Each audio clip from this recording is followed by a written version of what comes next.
इंदौर के दिल रीगल चौराहे पर गुरुवार को पीपल्स फॉर एनिमल संस्था की प्रियांशु जैन सैकड़ों पशु प्रेमियों के साथ में हाथों में तख्तियां थामे सड़क पर उतर गई। सुप्रीम कोर्ट के द्वारा कुत्तों को शेल्टर हाउस भेजने के मामले में प्रदर्शन करते हुए अपना विरोध दर्ज करवाया है। दरअसल रीगल चौराहे पर पीपल्स फॉर एनिमल संस्था के द्वारा प्रदर्शन करते हुए मूक पशुओं को शहर से बाहर भगाना बंद करो और वासुदेव कुटुंबकम जैसे नारे लगाए गए। यह विरोध उस समय और भी तेज हो गया जब खबर आई सुप्रीम कोर्ट की बेंच ने सभी पक्षों की दलीलें यहां पर ली है। अब पूरा देश अदालत के शब्दों का इंतजार कर रहा है। प्रियांशु जैन ने चेतावनी दी कि अगर आवारा कुत्तों को हटाने के लिए अव्यवहारिक आदेश लाया गया तो पूरी इकोलॉजिकल साइकिल के लिए भी यह खतरा होगा। जहां पर लॉकडाउन के दिनों का हवाला देते हुए उनके द्वारा कहा गया कि भोजन, पानी और प्यार देने से ही आक्रामकता कम होती है, जबकि नसबंदी व टीकाकरण ही यहाँ पर इसका असली समाधान है। इसके साथ ही यहाँ पर कुत्तों को शेल्टर हाउस भेजने का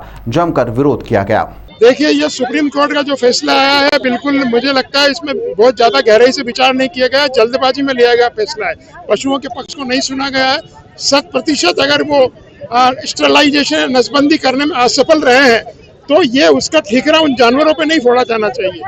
मैं समझता हूँ कि अगर जो है स्टरलाइजेशन या नसबंदी अगर अच्छे से लागू की जाती है तो नई संतति पैदा नहीं होगी, पुरानी संतति अपनी उम्र पा करके खत्म हो जाएगी, तो बच्चे अपने आप, ये जो डॉग्स हैं, ये कम हो जाएंगे। ये एक तरीका है समाधान निकालने का, वो हम नहीं कर पा रहे हैं। हम क्या कर रहे हैं कि उन बेजुबान पशुओं के लिए जिनकी कोई अदालतें नहीं है, जिनकी कोई लोअर कोर्ट नहीं, जिनका कोई हायर कोर्ट नहीं, जिनका कोई सुप्रीम कोर्ट नहीं, उनको हम फैसले सुनाते हैं और उनको कैद खाने में डाल देते हैं। कल 15 अगस्त है, हम उनको कैद खाने में डालने का घोषणा कर दी है।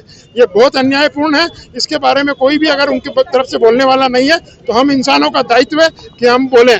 नहीं तो अगर उनकी अदालतें होती जानवरों की तो हमको फांसी पे टांगते, लेकिन उनकी अदालतें नहीं है, वो बोल नहीं सकते, वो मासूम है, वो निरीह है। अभी हमको जान के ये जानकारी मिली है कि 3 सदस्यीय बेंच जो फिर से गठित की गई है, उस फैसले को रिव्यू किया जा रहा है। हम उम्मीद करते हैं माननीय सुप्रीम कोर्ट से कि वो फैसले को रिव्यू करके मानवीय धरातल पर नया फैसला लेंगे। अगर वो फैसला पशुओं के हित में नहीं आता है तो ये आंदोलन राष्ट्रीय स्तर पर चलेगा और पूरी जोर शोर से चलेगा, क्योंकि ये उनकी बच्चों की, उन मासूम जानवरों के हित का सवाल है, उनकी रक्षा का सवाल है। देखिए, माननीय न्यायालय का दिल्ली एनसीआर के लिए एक आदेश आया था जिसमें उन्होंने बोला है कि सारे कुत्तों को पकड़कर शेल्टर में शिफ्ट करेंगे। तो हमारा यह निवेदन है कि इसका एक व्यवहारिक सॉल्यूशन निकाला जाए, उनका टीकाकरण और नसबंदी पे ध्यान दिया जाए। इस तरीके से उनको पकड़ के वहाँ रखना ठीक नहीं है, उससे प्रकृति का संतुलन भी गड़बड़ होगा।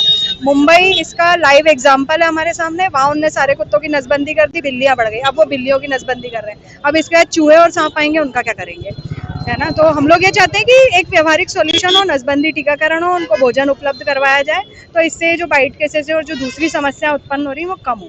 ये मेरे मोदी जी और योगी जी से मेरा नमस्कार। मैं बस यही चाहती हूँ कि जो बेजुबान है उनकी जुबान हम बन चुके हैं। आप उन पे अत्याचार कर रहे हो। कानून भी जब तक सजा नहीं देता, जब तक दोनों पक्ष की बात ना सुन ले।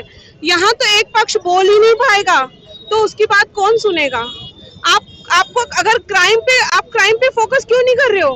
अगर एक एक्सीडेंट होता है तो सारी गाड़ियां बंद क्यों नहीं करते हो? एक कुत्ते के काटने से सारे कुत्तों को सजा क्यों? बेजुबान है इसलिए, बोल नहीं सकते इसलिए, क्यों? उनका भी हक है। अगर महादेव को मानते हो तो पशुपति नाथ जी ने उन्हें भी बनाया है।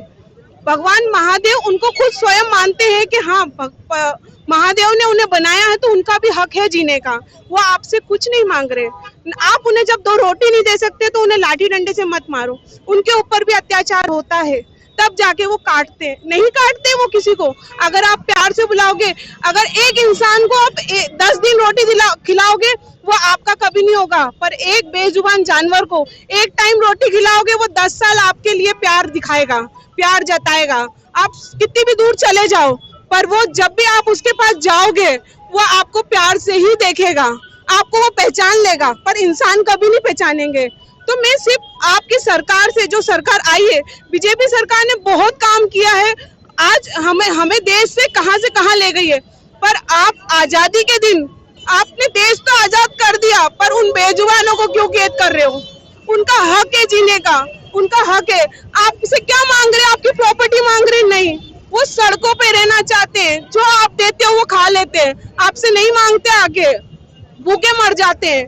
बट आप एक पागल को भी अच्छा करना रहता है ना, तो उसको वहां से निकाला जाता है कैद से, तब जाके वो अच्छा होता है।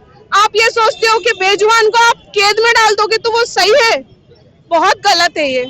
मोदी जी, आपसे हाथ जोड़ के निवेदन करती हूँ, आपने खुद लॉकडाउन के टाइम पे बोला था कि बेजुबानों को खाना खिलाओ, उनको खिलाने वाला कोई ना है, तो आज आप कैसे बदल गए?